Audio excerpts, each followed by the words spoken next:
Okay guys, so I'm just going to start this again. I've found some ribbon cable. I'm going to use this for connecting these foot switches to my digital pins. I did a previous video, I don't know whether you heard any audio, showed you how I soldered the grounds. Now with this ribbon cable, like I say, you can snip it pretty quick.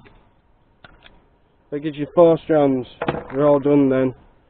And then what you like to do, well, what I like to do, sorry, what you like to do what you like.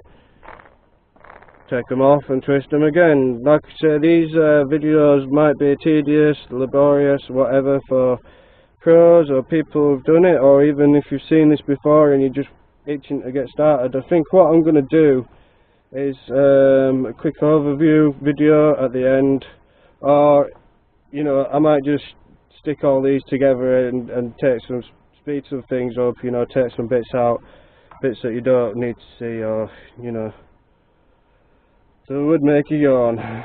The one thing that I need to decide, I've actually got 10 switches here, and I'm only using 8 of them at the moment. So what I'm going to do is figure out which ones are going to be the most, you know, most sense. I might use these two, you know, 1, 2, 3, 4, 5, 6, 7, 8, and leave these, or 7, 8. Might just use these outer ones for the moment. So I've got that end twisted. Ribbon cable, it all comes together in strands. This is actually marketed or purchased for, intended for LED strips. So, you know, you can use lots of different kinds of gauges of wire or whatever. Things come in handy.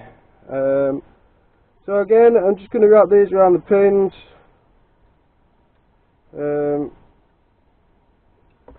Twist it back on each other itself, kinda, then it's locked in place, and then I can move on to the other one. Good thing about these ribbon cables is you don't have lots of cables just, you know, twisting around your case or your project, and they're usually colour coded. Now I've got another black in there, but it's not gonna throw me off too much.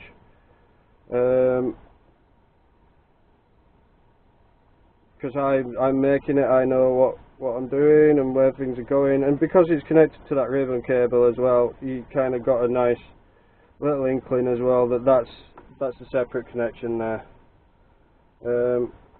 You can use whatever you want, whatever you've got laying around. This is what I've got laying around. You know,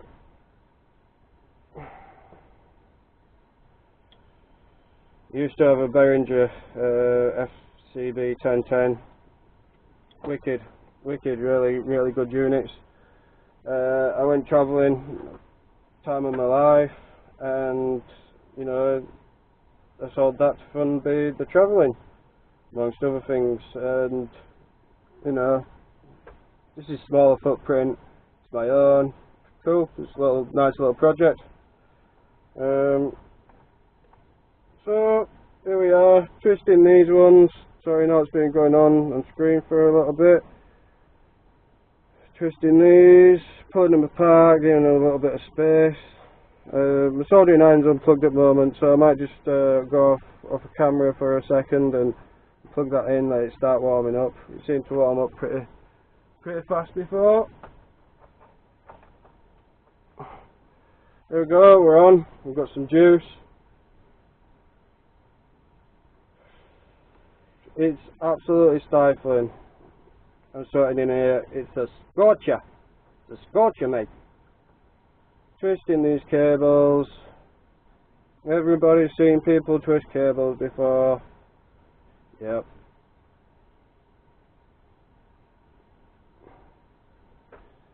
I'm going to follow the same pattern down. So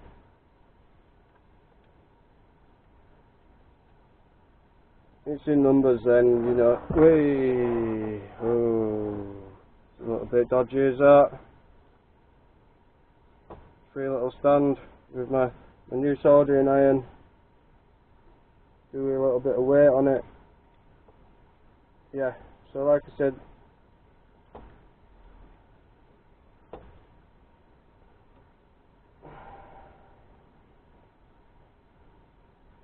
following the same pattern down.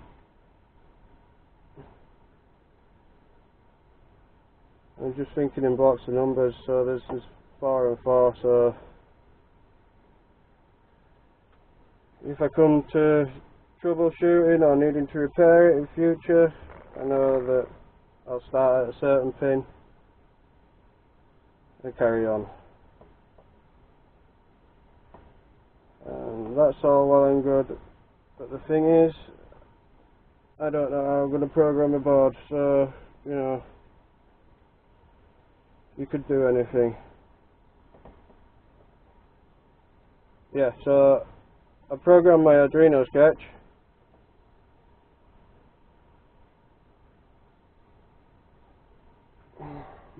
Onto my board, and my computer died. Lost everything, lost the hard drive, boom.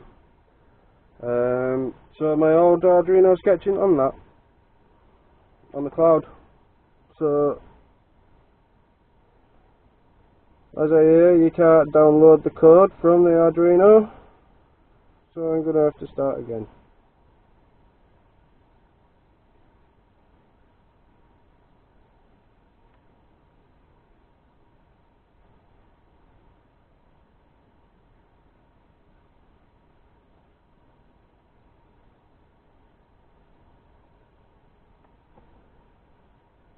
So yeah, just making sure the connection's nice and clean.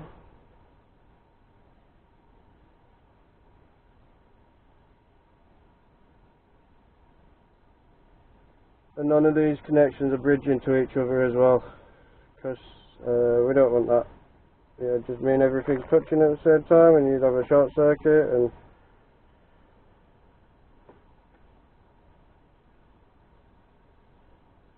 you might get some weird messages, one of your buttons might not work. You don't know. You don't know. Well, I don't know, you might know.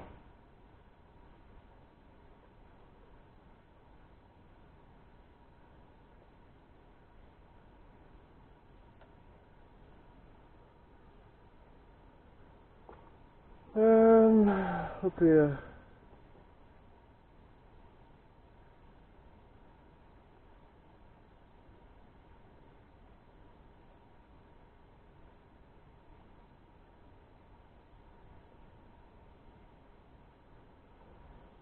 So these are the difficult ones. I might just rotate the board, make it easy for myself.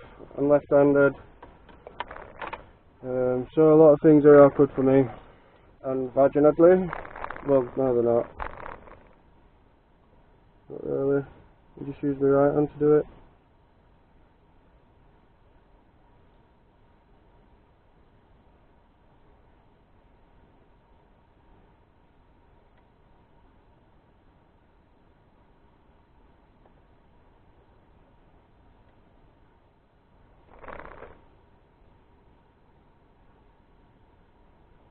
Just unplugging my soldering iron. So there you go. I'm just gonna clean this off in sponge a little bit.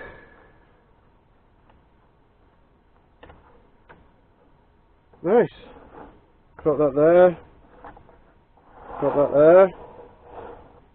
Try and make it cool down. Pick camera up so stuff's gonna go shaky.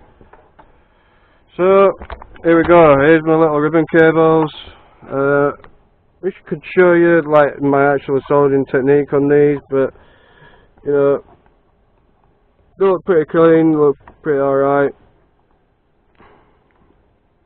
I'm just trying to talk you through my methods really, show you what I'm doing and how you can adapt it for yourself. So these ones aren't being used at the moment, which is these, so I'm just using these outside ones. and then what I'm using is the Mackie control script, and then going through Ableton as a native MIDI controller. But because it's Mackie, pretty much any DAW will work with that. So I'm decoding that. Might post a video on that, and that might be interesting for people. Post some links on this. So yeah, that's as far as I've got for tonight. And nice little soldering connections there, set up, nice drilled, beautiful.